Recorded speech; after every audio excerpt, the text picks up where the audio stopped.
சிங்கம் ஒருபோதும் பின்னே செல்லாது. அது தாக்குவதற்கு முன்பு அமைதியாக கவனிக்கிறது. அத்தகைய ஒரு சிங்கம் பாரத பூமியில் பிறந்து முகல் பேரரசை அதிர்ச்சிக்குள்ளாக்கியது. அவர் பெயர் சட்டரபதி சிவாஜி. இந்த கதை சாதாரண ஒரு அரசனின் கதையல்ல, இது தர்மத்திற்காக போராடிய வீரனின் காவியம். தன் உயிரை பொருட்படுத்தாமல் எதிர்த்த மகன்.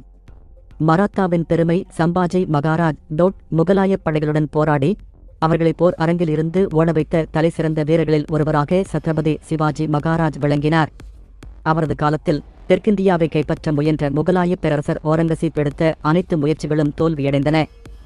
ஒரு கட்டத்தில் சிவாஜியுடன் சமாதானம் செய்ய முகலாயர்கள் நேர்ந்தனர் என்பதை பார்த்தால் அவருடைய வீரத்தை புரிந்து கொள்ளலாம். சிவாஜியின் திடீர் மரணத்திற்கு பிறகு அவரது மகன் சம்பாஜி மகாராஜ் அதிகாரத்தை கைப்பற்றினார்.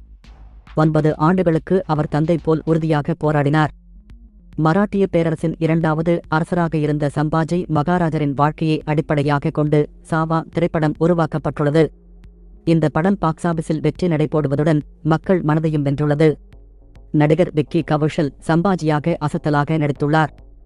இயக்குனர் லட்சுமண் உட்டேகர் அந்த காலகட்டத்தின் உண்மைகளை உணர்ச்சிபூர்வமாக படமாக்கியுள்ளார். சிவாஜி மகாராஜ் முகலாயர்களுக்கு கோப்னரை. சிவாஜி மகாராஜ் ஒரு இந்து சாம்ராஜ்யம் அமைப்பதே தனது வாழ்நாளின் பிரதான குறிக்கோளாக கொண்டார். அவர் முகலாயப் படைகளுக்கு கடும் பின்னடைவு ஏற்படுத்தினார். கெரில்லா போர் யுக்திகளை பயன்படுத்தி தனது சாம்ராஜ்யத்தை பாதுகாத்தார். 1674 ராயகட் கோட்டையில் சத்ரபதி பட்டம் பெற்றார். ஆனால் அவர் கேவலமாய் இந்து தர்மத்தையே முன்னிலைப்படுத்தவில்லை. நீதிமிக்க ஆட்சி, சமூக நலத்திட்டங்கள், நுண்ணிய வரி அமைப்பு, மக்களுக்கான பாதுகாப்பு. இந்திய வரலாற்றில் சிவாஜி மகாராஜ் ஒரு தனி அதிகாரத்தை உருவாக்கியவர். சம்பாஜி மகாராஜ் போராட்டத்தின் 2ஆம் அதிகாரம். சிவாஜியின் மறைவுக்குப் பிறகு அவரது மூத்த மகன் சம்பாஜி மகாராஜ் 9 ஆண்டுகளாக சாம்ராஜ்யத்தை காக்கும் போரில் ஈடுபட்டார்.